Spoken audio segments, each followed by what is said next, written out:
When the original Doom landed back in 1993, everything about it became iconic overnight. Doom 2 released a year later, bringing bigger levels, more enemies, and rounding out a pretty amazing package. One thing with this though, is a bunch of Doom 2 monsters couldn't appear in the original Doom.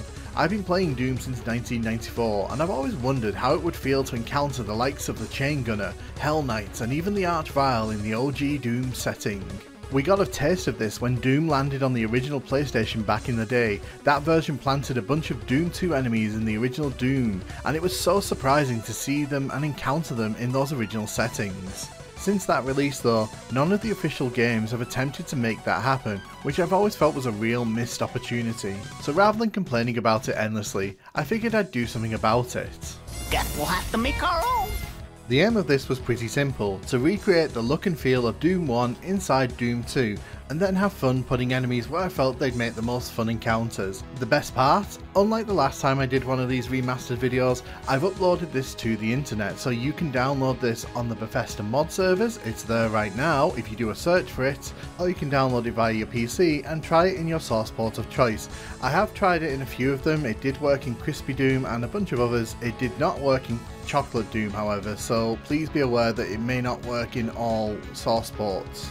But now I want to take a quick dive into the process of making this happen.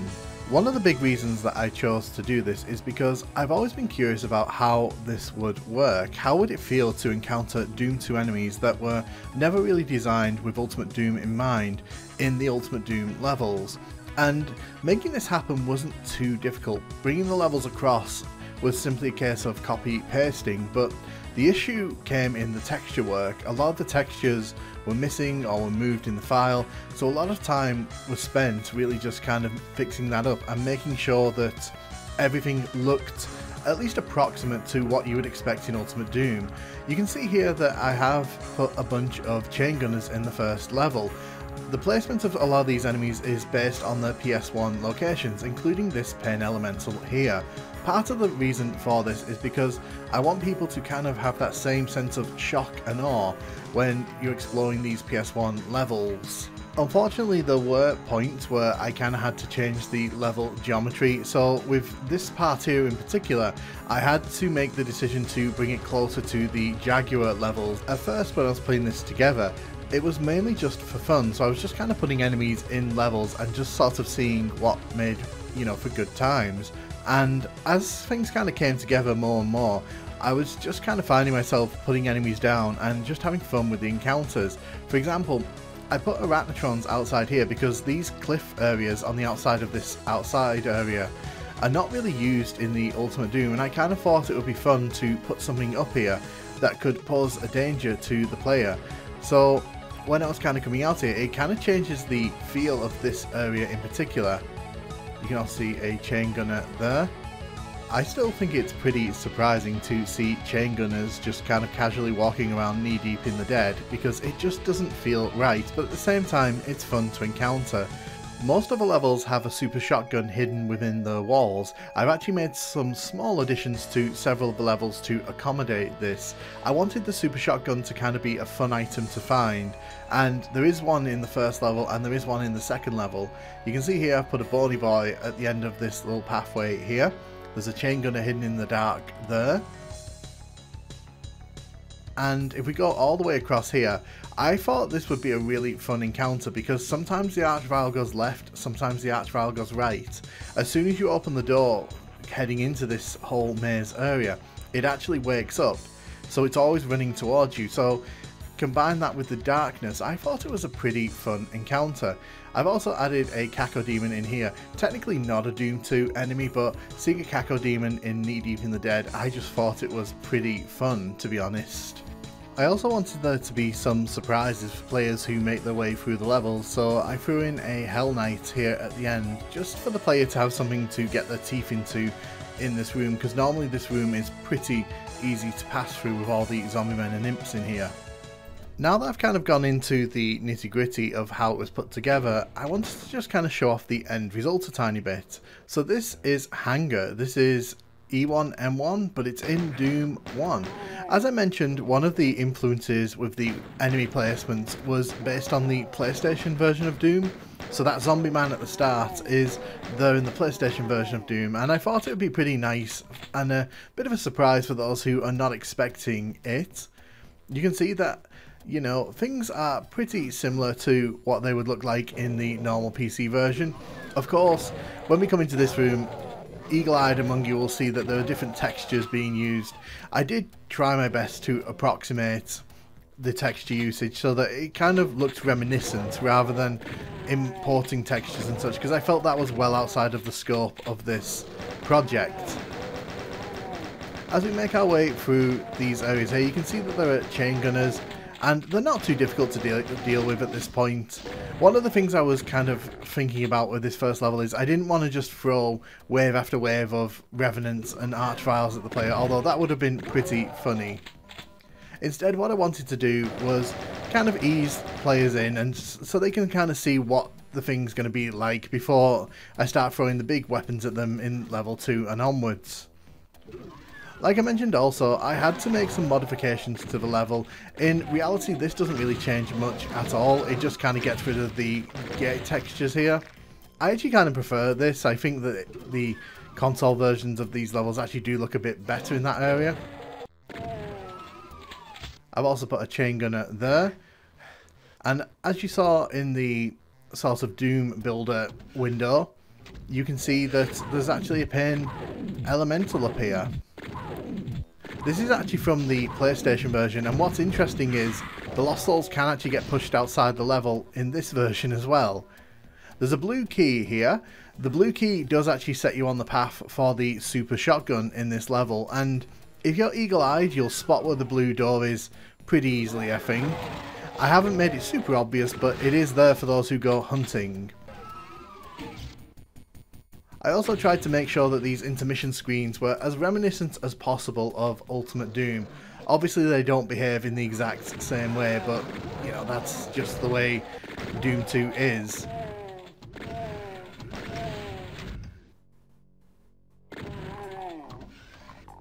As we make our way around this opening area here, you can see I've not really changed too much in this area. I haven't put an imp in here. There was an imp in here in the PlayStation 1 version, but I kind of figured it wasn't going to be too much of a difference maker for players. You can see there's a double barrel shotgun there. That's there to tease the player because you can get it. There is a very easy way to get it on the level. You just have to go exploring. I think this is one of the more drastic areas that I changed when I was kind of going through these levels. The Arachnotrons up top, I realised there was kind of a cliff area at the back that wasn't really being used for anything, and I thought it would be pretty fun to sort of make this area a bit more intense for the player. Because at this point you've got the chain gun, you've got the shotgun, and there is a megasphere right there. Those aren't actually in Ultimate Doom. So I figured that this was a good place to kind of throw something at the player, just because it doesn't overwhelm, and it also kind of changes the tone of this area, because normally this area is pretty quiet once you get rid of the shotgunners and the zombie men. The chain gunner comes down to greet you. That's the one that we saw when we were outside. I also kind of want to point out that I did try my best here to make it feel like the levels, but obviously without moving textures across individually and sort of transplanting them, it's never going to be a one-to-one perfect conversion. I also threw in some spectres here because, again, in the PlayStation version you encounter spectres there. So the fun of this maze here is that as soon as you shoot for the first time, that's what wakes up the Archvile. The Archvile's kind of way back in the corner, and the idea is that it can show up in one of several different ways. So normally it comes from the left-hand side, but this time it's actually come from straight ahead there. I think it's pretty fun because you get to hear the Archvile running towards you without actually knowing where it is, and I think it makes for a pretty fun encounter because if you haven't picked up the super shotgun off the first level, this is a lot more difficult than it would be otherwise.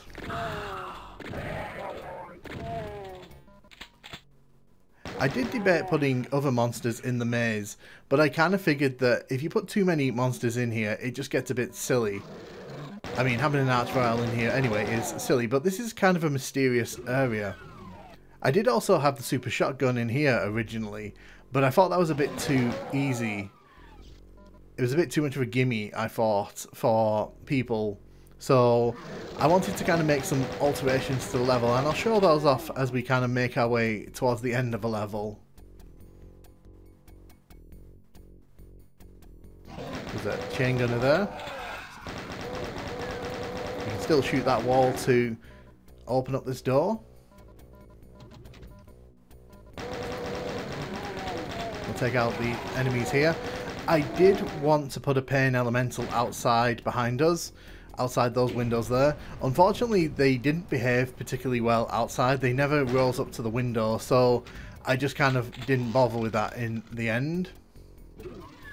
But as you can see, all the secrets are still here, even the useless ones. As we head up the stairs here, I didn't really change too much on the stairs, but I did add some chain gunners at the top. There is one here on the PlayStation 1 version of this level. Now the fun thing here is that the alteration I made to the level is actually over there. Most people don't even look at this wall when they're passing through, but if you duck behind here, you can see there's a switch. And the switch actually lowers the platform with the super shotgun on. Of course, I'm not just going to give you a super shotgun, so when you come to grab it, you do get ambushed by some enemies, so you do get something to shoot at straight away. I did base this area off the PlayStation 1 and sort of Jaguar version of that area, because there is a room in there with a chain gunner, so it did feel kind of appropriate to add something there. This area was pretty fun as well, because at one point I did have a pain elemental in here. Unfortunately, I felt it was a bit too much, especially for this point, so I decided to change it to a Cacodemon. And as you're heading towards the end of a level here, I thought a nice way to kind of shock the player would be to have a Hell Knight waiting in this room. Of course, as you can see here, sometimes the Hell Knight gets attacked by the imp down below and will fall down the lift, which is pretty funny. I did think about using the outdoor area here for something, but ultimately I couldn't work it in a natural way, so I just kind of left it as it was. That's a complete look at the first two levels of Knee Deep in the Dead in Doom 2, and I wanted to just kind of showcase that you can have a lot of fun with the level editor and just putting monsters in where you wouldn't really expect them to be seen. Rather than kind of playing through all the levels and spoiling all the fun that you could potentially have, I'm just going to dive through and show some highlights instead. And you can see here, I put a pain elemental in where the soul sphere is normally. I just thought it would be pretty cool if you don't deal with the pain elemental, it'll just start shooting lost souls through the window. Here we are on the 4th level, and you can see that, of course, there's a chain gunner there. I think there's one there in the PS1 version of this level.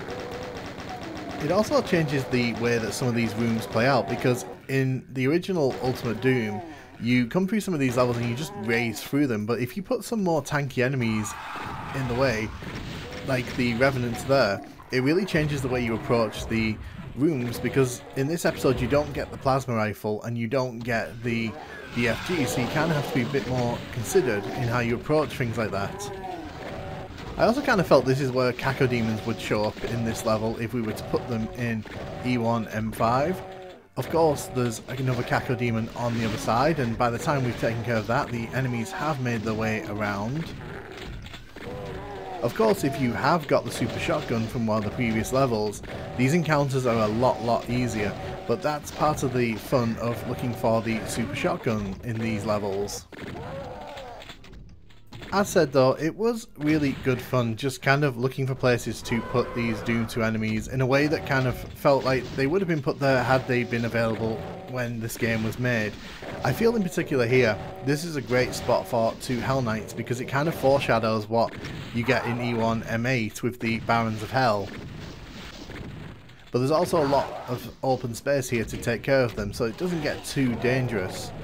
E1 M7 is one of my favourite levels in any Doom game, and it was really fun to just kind of come back and see where I could try to make some of the better encounters even better in this version, while also trying to make it a lot more frantic. So for example, I put some Spectres in the Toxic here just to kind of add a bit more hazard, but I've also put in the Revenant here because Rather infamously, that's where you'll first encounter a Revenant on the PS1 version of Doom. I do think though the most fun level to work on was E1M8, because working out how to kind of create the same sort of encounter with the Barons while also not having the special tags to do that in the way that I was editing Doom means that I kind of had to change how this level operates while also sort of trying to keep things true to the nature of what it was, and it was really fun to just kind of play around with different ways of this level being experienced. And you can see here at the end, just because, you know, it's the end of the WOD, I figured it was a fun place to put all the enemies that you've been encountering. I've always wondered why this space wasn't used for something more in the original Doom, just because it always felt a bit empty and barren to me. Putting a big encounter here like this really makes it feel like you're fighting your way through the final horde as you're trying to make your way to the exit. But yeah, I hope people like what they see here. As mentioned, this was just a big curiosity to me. It's something that I've been thinking about doing for a while, and I hope that people enjoy playing around, messing around, and just having a good old time with it. If you like what you see, give it a try in the description, and thank you very much for watching.